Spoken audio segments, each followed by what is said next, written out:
বাংলা একটা প্রবাদ আছে না, কাজ নেই তো খই ভাজ। আমার অবস্থাও ঠিক তাই। সামনে পুজো, বাড়ির ঘর দোর পরিষ্কার করা, কত কিছু কাজ।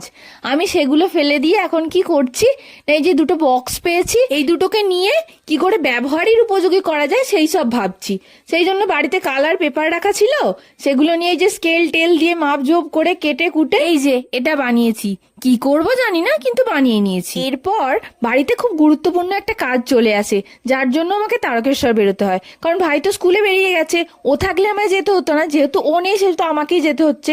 আর বেরিয়ে নিয়ে গিয়ে আমাদের বাসের যা অবস্থা, মানে এর থেকে গরুর গাড়ি মনে হয় ভালো যায়। আজকে যাবার পথে দেখলাম রাস্তায় একটা অ্যাক্সিডেন্ট হয়েছে। তো আমার বন্ধুদের কাছে রিকোয়েস্ট, সবাই যখন ফাঁকে বেরোবেন অবশ্যই একটু সচেতন আর একটু সাবধানতা অবলম্বন করবেন। আজকের ভিডিওটা আমি এখানেই শেষ করলাম। কাল আসছি নতুন একটি ভিডিও নিয়ে। নমস্কার।